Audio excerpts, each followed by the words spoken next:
We live. We live streaming right now.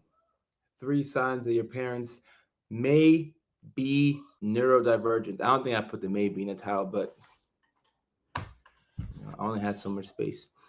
I think the title that I put is actually longer. Three signs your parents are neurodivergent. So, yeah, it's probably best for it to be maybe, but we're going to be talking about signs that your parent or your parents may be neurodivergent. If you're neurodivergent, that's a sign that your parents could be neurodivergent. But I got three actual things that I want to talk about. I got three things that I want to talk about. So let's go ahead and get into it. Yeah. Let's go ahead. Let's go ahead. Let me know where you're checking in from. My name is Kojo Sarfo. I am checking in live from kind of sunny, kind of gloomy Juneau, Alaska.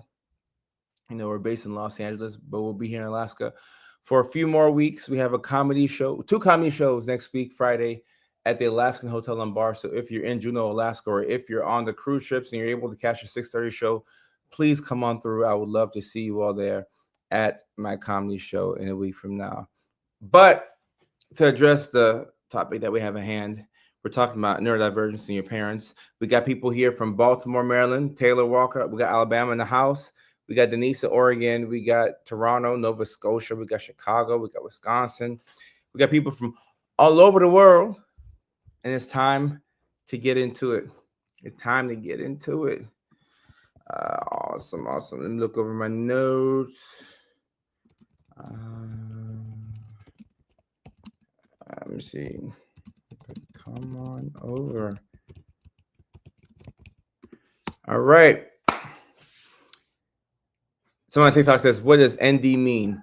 So on TikTok, I wasn't able to put the whole word neurodivergent on the live stream. So ND means neurodivergent. It is a mouthful. And it's a big word. It's just a big word. For those of y'all who don't know what neurodivergent means, let's break it down. Neuro means brain, right? Neuro, brain, like neurology, neurons. Divergent means different.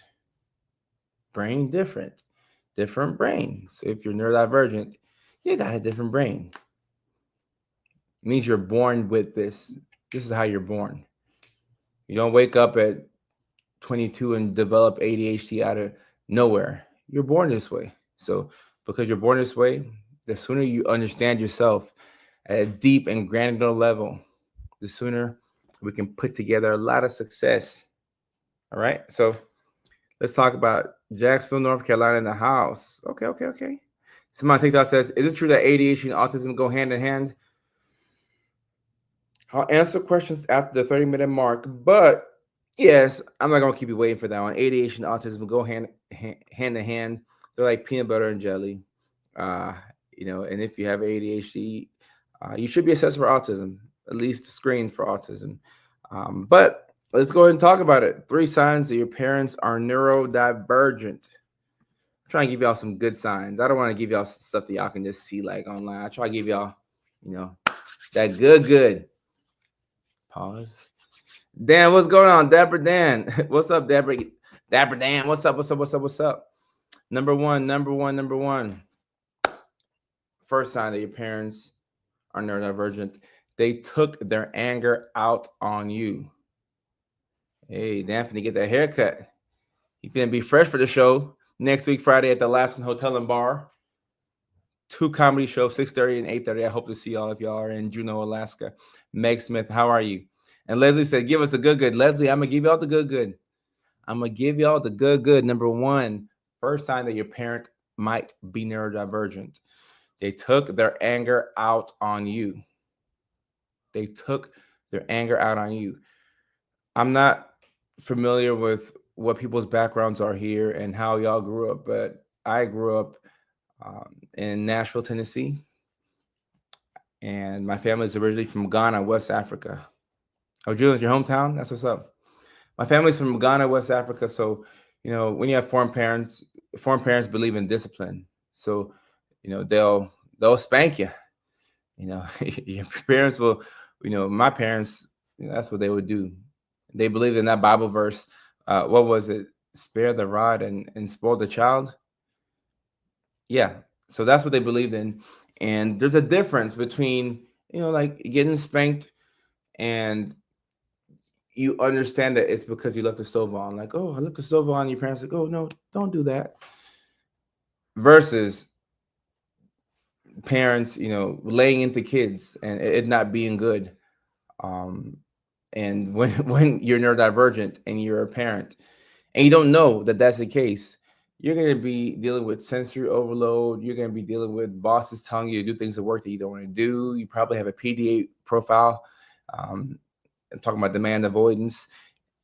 You're dealing with bills. You're behind on bills. You forgot to pay the bills. You forgot. It's hard being neurodivergent and taking care of yourself. So let alone being neurodivergent and having kids. So this is not to excuse anything that parents did to you that can be considered trauma, right? So if your parents took it too far with the belt, that's not acceptable. If your parents neglected you, that's not acceptable. This is merely just to help look at things from the perspective of the parent, the overstimulated parent, the overwhelmed parent. And back in the day, we weren't having these discussions on neurodivergence. So there was a lot of undiagnosed neurodivergence back in the day. The other side of that conversation, people say, why is everybody getting diagnosed with ADHD nowadays? Why is everybody autistic? Like back in my day, like we were just like fine, but everybody wants to be diagnosed nowadays. Everybody wants to be on medications and big pharma. Like y'all have heard that conversation before, right? Like that's not entirely false. However, because we know so much about ourselves now, we know so much more about neurodivergence, we're realizing that a lot of what our parents did was, undiagnosed mental illness. And if you hear that and it makes you sad, just know that it's not a bad thing. It's actually better for you to have an explanation and know that, oh, okay, it's because they're really ill, as opposed to, I don't think my mom liked me. A lot of people question whether their parents like them. Yeah.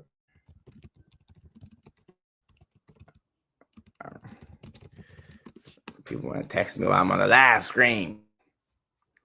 Eva says, you really go live nightly. Hey, Marie, I appreciate you. Aaron, Facebook community, I appreciate y'all. TikTok community, I appreciate y'all. Me being live every single day is an accomplishment. And I'm doing my best to put my system together.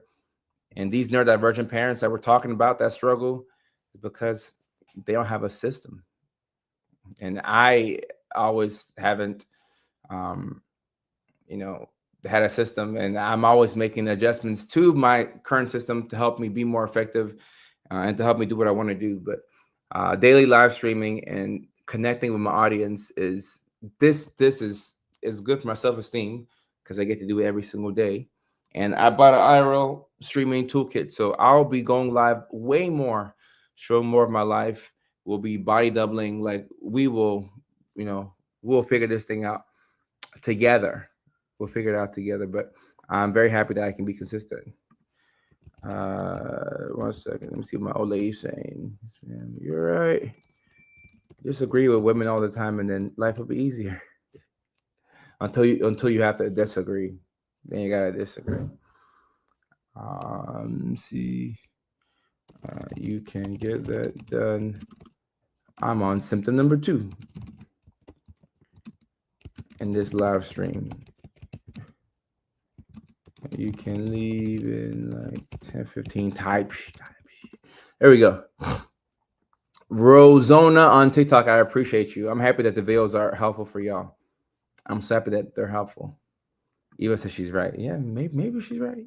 Maybe she's right. The second sign that your parent or your parents are neurodivergent is, let me drop it here. They were late to every event. They were always late to every event. And if you just hop in the live stream right now and you missed the first symptom that your parent is neurodivergent is that they took their anger out on you. And this is most likely because of sensory overload, because they were frustrated, and as I referred to earlier in the live stream, behind on bills, overwhelmed with the world because they don't have a system. And when you don't have a system and you're doing okay in life, it means that you're probably getting lucky. And at some point, the lack of a system is gonna, you're gonna suffer greatly from it. So that's the first symptom, that your parents always took out their anger on you. Number two, second sign that your parents are neurodivergent, they were late to every event. So if your parents missed your fifth grade spelling bee, but they also missed your fourth grade spelling bee, and they were late by an hour to your third grade spelling bee, and they always seem to come towards the end of the parent teacher meeting. Remember those PTA meetings that they used to have in school where, you'd be bad, you'd be bad for a little bit, and you take home a bad grade, and your mom was like, "Why's your grade so low?" And you say, "Oh, the teacher didn't put all my grades in." You have this PTA meeting, and then your parents come late to the meeting, and the meeting that they come to, they're talking about how you're in class bouncing, off the walls, and how you get to class late. How are your parents going to get to the meeting late to discuss you being late to class? You see how the neurodivergence runs in families?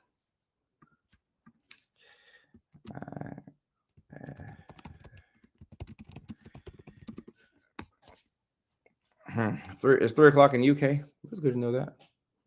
3 o'clock in UK. Okay. Someone says that they are inattentive. Well, welcome to the ADHD family. And Dora says, that's what I'm dealing with right now. Yeah, parents who are late to everything. And one of the biggest reasons why you're late to things is because you overestimate your ability to get things done. Rachel, what's up from Seattle? How are you? You overestimate your ability to get things done. A lot of us, well, those of us who are undiagnosed neurodivergent, we don't have a diagnosis. So we just don't know. But even when you have a diagnosis, a lot of people don't know that it takes a lot of time to go from one task to the next when you're neurodivergent. We struggle with executive dysfunction. So when you struggle with executive dysfunction, it's hard to prioritize things and it's hard to get things done. And you're doing a lot of work up here, but you're not doing the actual thing. So you're thinking mentally about a lot of things, and the voices in your head are telling you that you have to get all this stuff done, but you're not doing any of the things. So you get extremely irritable and you become more frustrated. You become more and more frustrated, right? So if you're struggling with executive dysfunction, your brain is tired. Your brain is tired.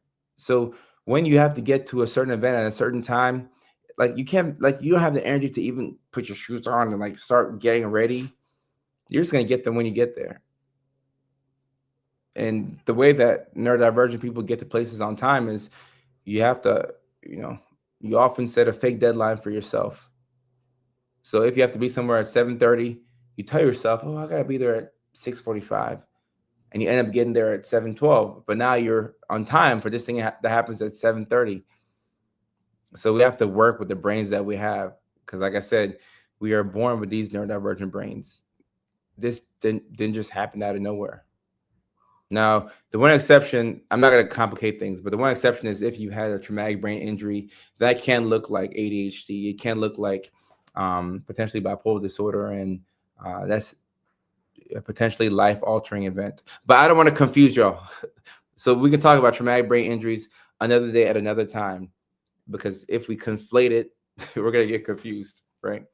So we don't want to be confused. Ty is also from Seattle as well. Ty from Seattle, how are you? How are you? And Ty says, yeah, we also lose track of time. Correct. Time blindness.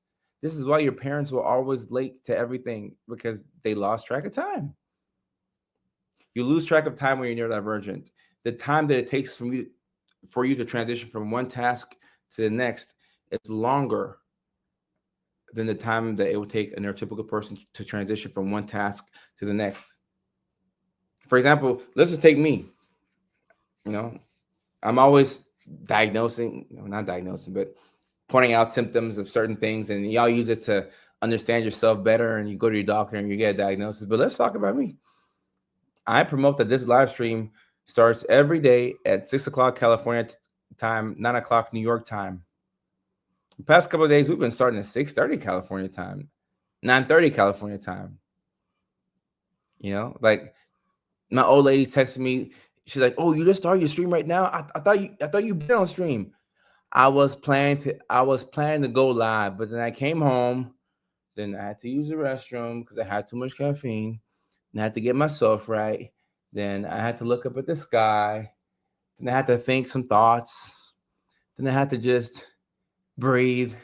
And then I had to go live, And I know this information, but I still feel to realize every now and then that the time that it takes for us to transition from one task. If you went to the grocery store and you're coming back home to live stream, you're transitioning from one task to the next. It takes us a while to go from one thing to the next. When's the last time that we went to the grocery store with a list? We got everything on the list, and after that, we put everything in the car and say, okay, let me go home and let's clean the bathroom. And you went straight home and you just started cleaning the bathroom. It doesn't normally work that way.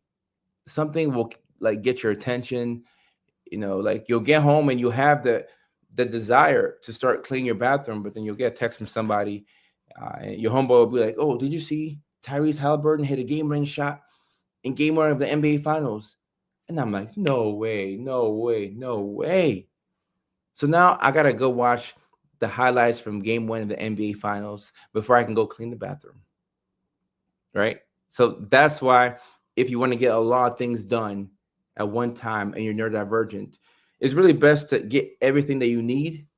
Like, go use the restroom, go do what you have to do, go get everything that you need: pencils, pens, sharpeners, printer, get a couple of snacks, get everything that you need, and then sit down in one location and crank out the work. Maybe put your phone on airplane mode because things are going to distract you and you're not going to be productive.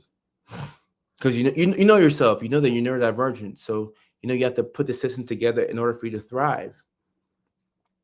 Your parents, back in the day, parents didn't have no iPhones. There were no cell phones. Like back in the day, you had color pagers, right? And before that, what were people using? Like the phone, fax, newspapers. Like it was such a different time, and we had limited knowledge about neurodivergence. So if you were a parent back in the day, if like your parents when they were raising you, they didn't know about all this stuff. All right. If you tell me in the chat that you had a pager, you're automatically showing your age. I'm not going to call you out, but if you had a pager and I find out that you had a pager, you're showing your age.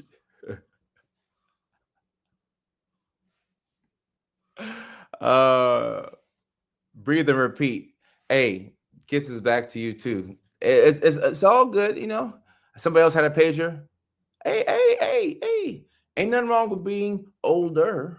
Ain't no such thing as old. Older. We got a little bit more, wisdom and experience and, color. I didn't have a pager. I'm not that old. I'm 32. So, Jesse had a pager. Hey, Jesse. Shauna had a pager.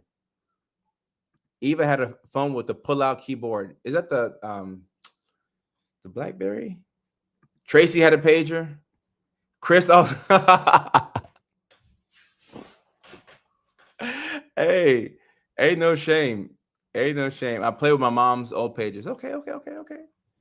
Had the ENV phone. Yo, this is throwback. Takes me way back. Kimberly also had a pager. Kimberly had a pager. Nicole remembers pagers. The Motorola Razr flip phone was a pretty cool thing. Like it was pretty cool. It was pretty cool. Someone said, "Why do you call your wife your old lady?" That's just how it is when you're in the South. It's just how we do things. The Walkman, pager, Palm Trio, BlackBerry. So with your parents' color pager, and that was a good way of communicating back in the day, but they didn't have the information that we have today about neurodivergence. So they were just late to everything. There was no GPS back in the day. That's one of the reasons why your neurodivergent parents were always late to everything. Aaron said, "I went to see Michael Jackson on the Thriller." Oh, wow. Wow. Wow. That's what's up. That is what's up. We were broke. I had a pager. It didn't have batteries. And I'm not married. I just got a girlfriend. I don't know what the internet's saying about that. I'm not married yet. I'm not married. Yeah, but that's why your parents were late to every event. No GPS. Back in the day, you had to use you had to like print out the MapQuest instructions. So if you wanted to go from Charlotte, North Carolina to Atlanta, Georgia, which is a relatively easy drive, I've done it before, right? I think you take 85 or something like that, or maybe it's 85 to Greenville, South Carolina. Either way, a relatively simple drive. You had to have MapQuest, and you would print out the instructions. If you print out the instructions and you went the wrong way, it wouldn't automatically redirect. We have things pretty good nowadays. Aaron said, yes, we had Rand McNally huge maps. Right, right. So your neurodivergent parents, they really struggled back in the day. They had to deal with all of that stuff and still try and get to your dance recital on time. And then they're dealing with, bills and I'm not saying that it's right for them to scream at their kids. Sometimes you'll scream at your kids and then you'll take a step back and you'll be like, it wasn't about what the child did. I'm just having a bad day. And an emotionally mature parent would go back and apologize, and that's good for the child to see. But a lot of parents, depending on the way you grew up, a lot of parents don't apologize. Like Black parents don't believe in apologizing. This is neurodivergent or not. Just I've never met a Black parent who apologized. It's if y'all ever find that, please let me know. Take a video, take a photo, send me like an email so I can see like actual video evidence of a Black parent apologizing. It would blow my mind.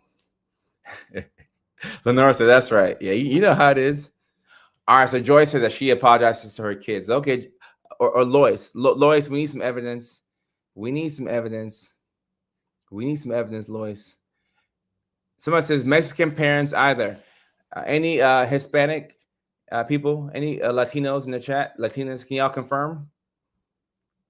Can y'all confirm? Do Mexican parents apologize to their kids? I'm not Hispanic, so I cannot speak on it, but I need the Latino and the Latinx. I don't know what the term is, but I need my Hispanics to let me know. Someone said that they don't. Okay. So Hispanic parents also do not apologize to their kids. Okay, I'm learning a lot now. Puerto Rican moms will say it hurt me more. All right, so actually, Doris, are you Hispanic? Oh no, I think you're African. Chrissy said no, Hispanic parents don't. Okay, all right. So I guess Hispanic parents do not apologize to their kids. Oh, they come into you'll get chancla. That's funny. They just come into your room and say, "Did you eat?" Facts. Hispanic parents are very much like Black parents, and this is regardless of neurodivergence. This is just cultural. So if you are Hispanic or Black and neurodivergent, I pray for you. I pray for you. Black old school parents, they may apologize when you're old. Right. And I will say that I can get up to Black parents. They may apologize after the fact. They'll wait 25 years and say, you know what? I should have come to more games. I'm sorry. I was just drunk. Or whatever the case may be. Oh, thank you so much for the little heart. Thank you for the heart. Thank you for the heart. I appreciate y'all. At the 30-minute mark, I'm going to open it up for questions. Just any questions. That's the new structure that we're trying to follow. I think that's pretty cool. I got me a little bit of structure. I'm always going to deviate and go like left, right, up, and down, but trying to put some structure in here. The third sign that your parents might be neurodivergent is if they had very repetitive patterns. If they had very repetitive patterns. Repetition is a key thing in neurodivergence, especially within the autism spectrum. Repetition is a key thing. May, what was my first video? I'm curious. What was my first video? Like over 5 years ago? what was it? Very repetitive patterns. So perhaps every Thursday, like, your family did a certain thing every single Thursday, or maybe after the baseball games, or after like school events, your parents would drive by the Old Country Buffet, or maybe they would drive by McDonald's and they would always get a filet o fish. Like that's how it was in my household. Like my dad, he gets a filet o fish for us. We always go to McDonald's, but we would only get the filet o fish. Like the time that I got to taste my first like McDouble, like I was like, ooh, like they got cheeseburgers in America. This tastes good.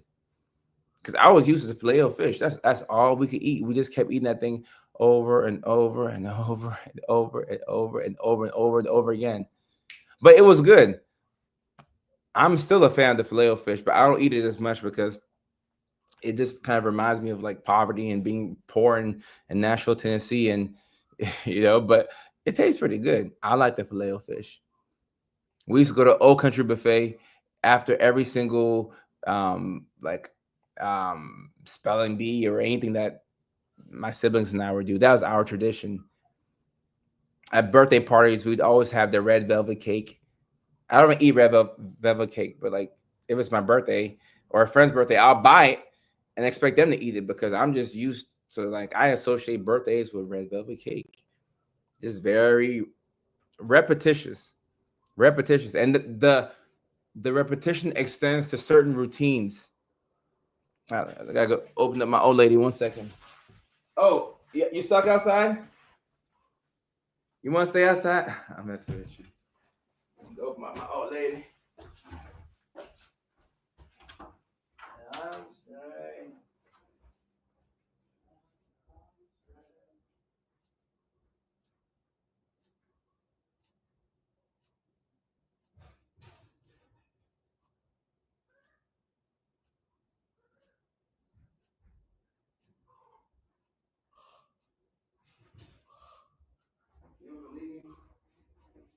Okay.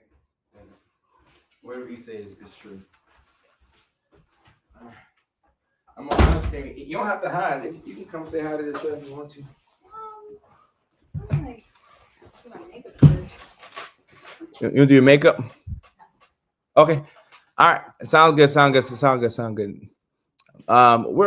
in the world. Where we at? My parents were neurodivergent, regardless of if they knew or accepted it. Okay, I'll say. I think I mentioned it before, but you don't grow out of neurodivergence. So if your parents were neurodivergent, they're still neurodivergent.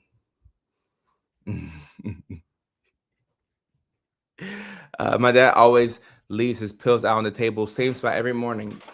Yep, a pattern. Let me see. My mama would make us clean the same rooms and dust the same items every day after school. A pattern. Apparently, Irish parents don't apologize as well. I'm seeing that here. Ketsia, let me answer that question at the 30-minute mark. That's a good question, though. How do you manage sibling relationships as a neurodivergent? I'll do that. How old's your girlfriend? She can come here and talk if she'd like to come here and talk. She's free to come through. McDonald's was a rare treat in my family. Somehow, like, we had McDonald's. We had McDonald's all the time, but whenever we had McDonald's, it was like the dollar menu. Nothing too crazy. Like I said, the filet o fish. And back then, like back in 1999, 2000, like, stuff was cheap. It wasn't like now you get $5 foot long and it ends up being $18.55.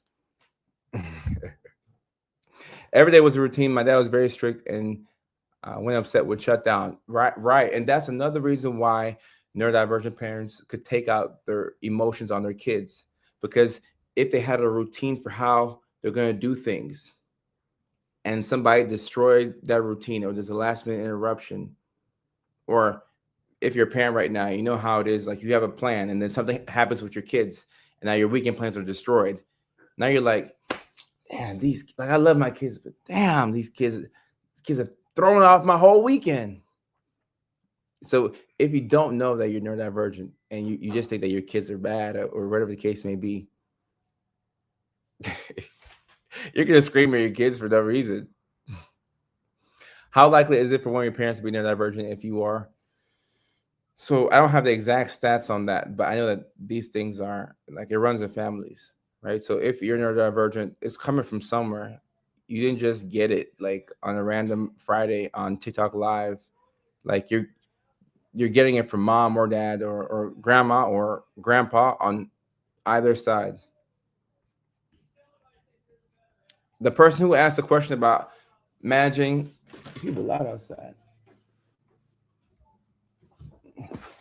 Hey, loud. I ain't trying to hear you.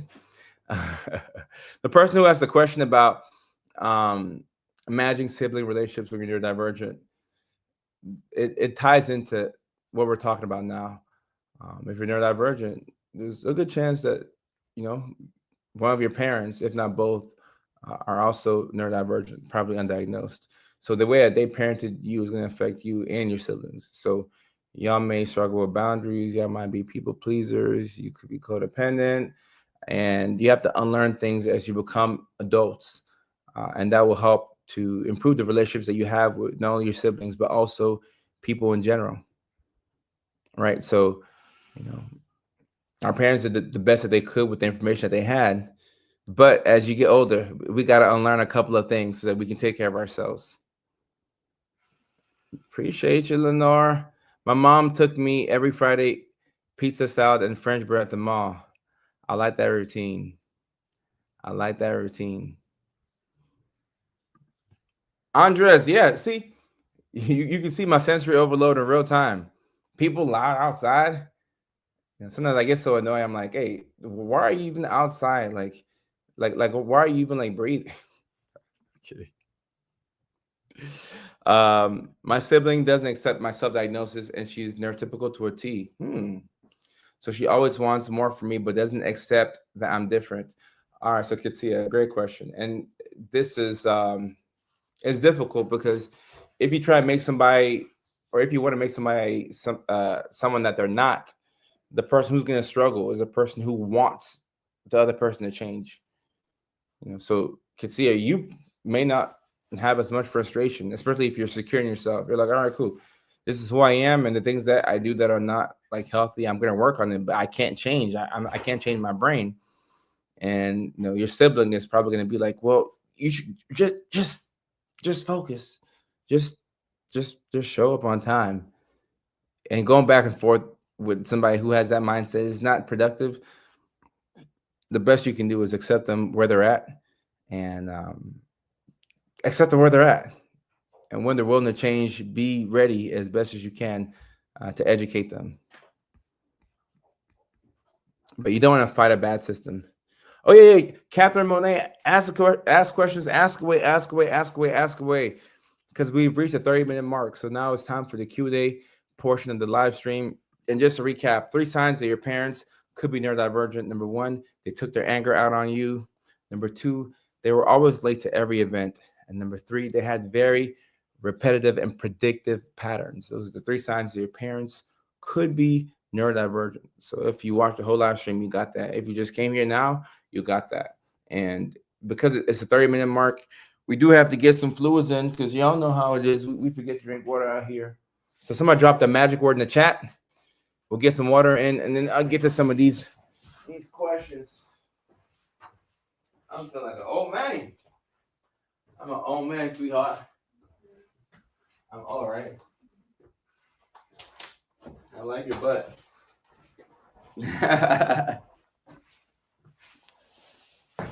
I do. I really do. I really do. Anybody drop the magic word in the chat? What's up, Shelby? What's up? What's up? Cheers. There we go. The magic word. Big cheers. Let's get some water in, y'all.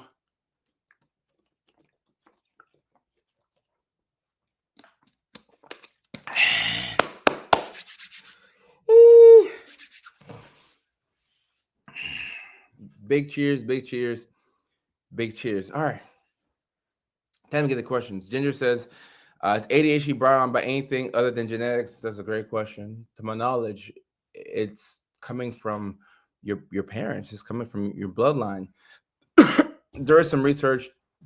People are looking into if ADHD is caused by like traumatic brain injuries or things that maybe the mother, did or ingested while she was pregnant. But to my knowledge, comes from it comes from your parents. Outstanding question though. Outstanding question. I love those questions. How can I help my ADHD? How can I help my 8-year old who has ADHD keep in keeping friends?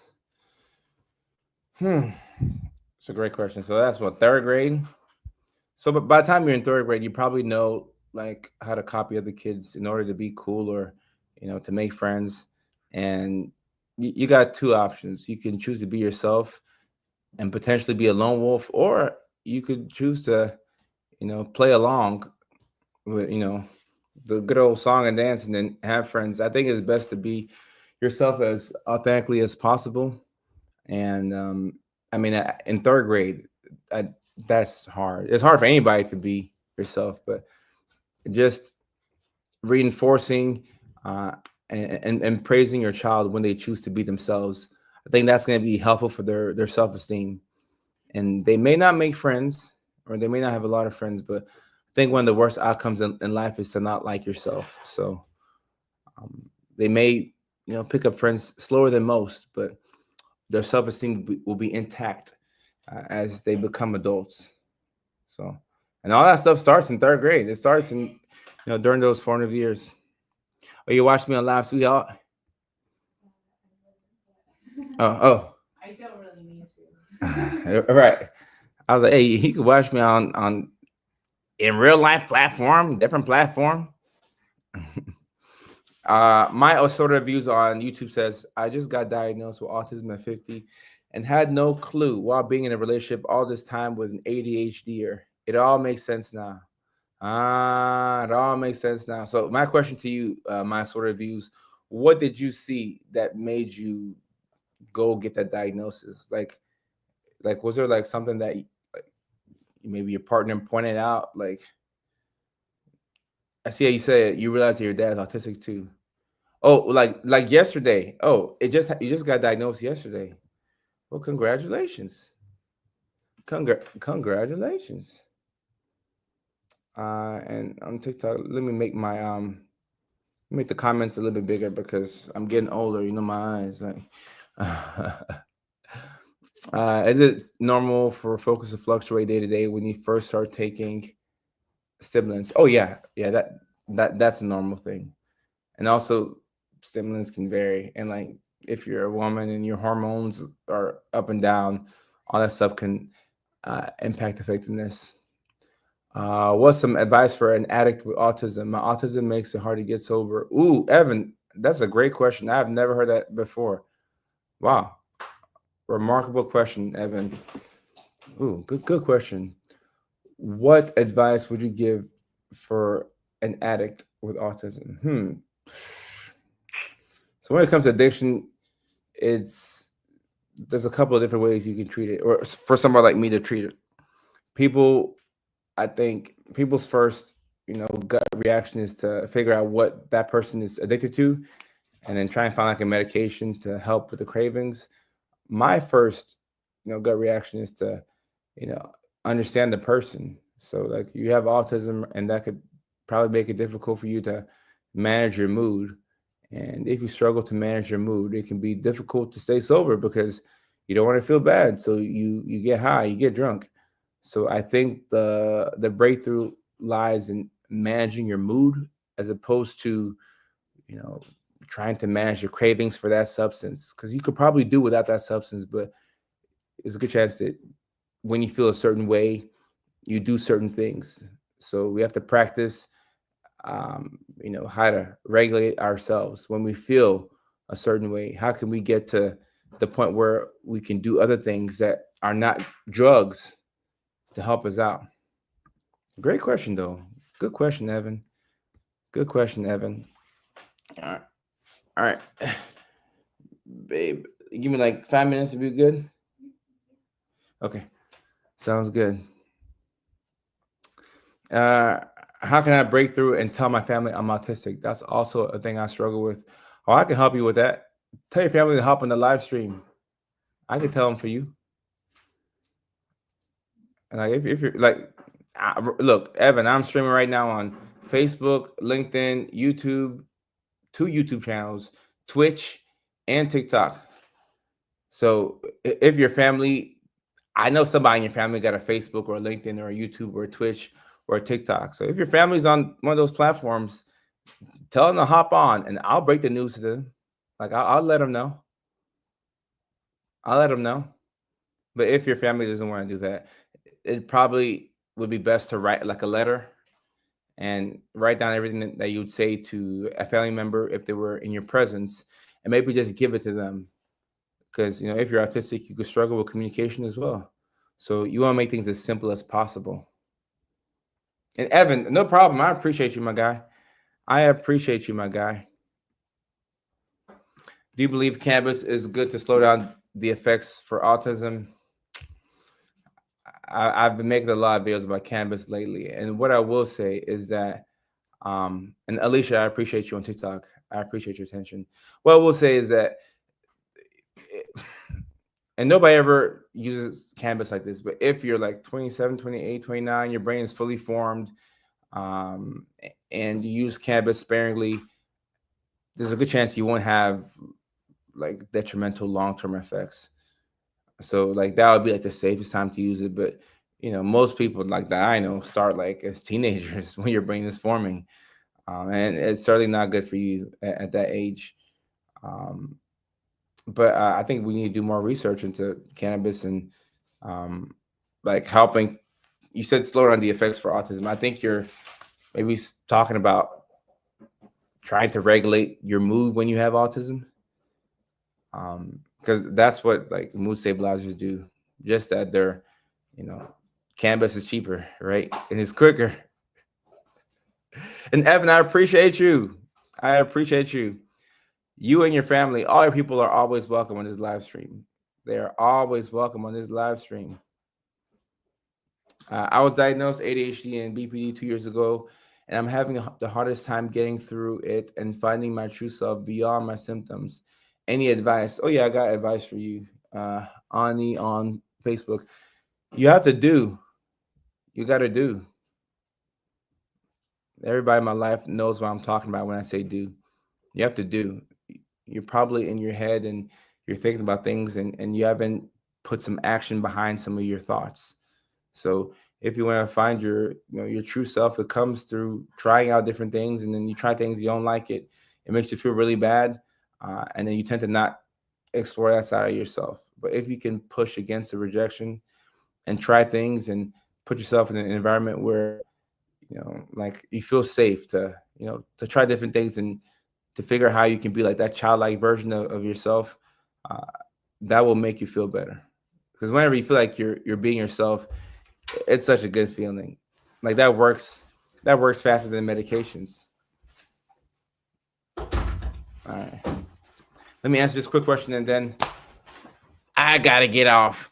All right. I struggle with RSD and self-esteem issues. Sometimes my significant other tries to encourage. It's hard to feel like they're telling me the truth thoughts. Okay, so Jesse, I struggle with this too. Whenever this happens, you have to first understand, Jesse, that it's not you versus your significant other. It's the two of y'all versus this problem.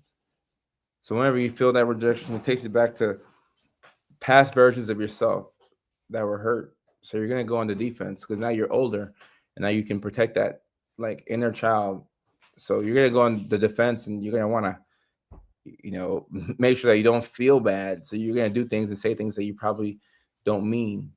Right. So I think it's helpful to assume positive intent and you know, for example, think to yourself and just say, hey, I'm just going to pretend as if my significant other is good right now. I'm going to pretend as if they have my best interest at heart, and then ask them to say what they said previously once more. Because if you feel like, you know, you can't, like, if you're not sure, like, if they're telling you the truth, or you just can't, you don't feel safe with them at that moment, you're probably going to reject everything that they're saying, right? Because you're on the defense. if you're playing defense, it's not a good way to be. Kind of like when you're, playing football and you're up by 3 touchdowns with 2 quarters left, and then the team that's up shifts into prevent defense. They normally lose because they give up big yards, big plays. Because you're not playing to win, you're just playing to not lose. So we want to make sure we play to win, as opposed to playing to not lose. So a bit more action and intention as opposed to being passive. That's going to be the game changer. And it's not my birthday. Somebody say it's my birthday. It's not my birthday though. Not my birthday. All right, y'all. I do gotta get off and I gotta crank out some content. Oh, and yeah, it's actually date night too. So yeah, I gotta get off. And I gotta fulfill my promises. So I love y'all. Huh? Oh, say hi another time because it's gonna. If you say hi, then I'm gonna be here for 15 more minutes. And I won't be able to move on to the next thing. So, Jeanette, yeah, Libby told me she was banned from Facebook. I messaged her back on YouTube, so hopefully she can come back. And Isabella, thank you so much. Date night is going to be fun. It's going to be amazing. All right. I love y'all.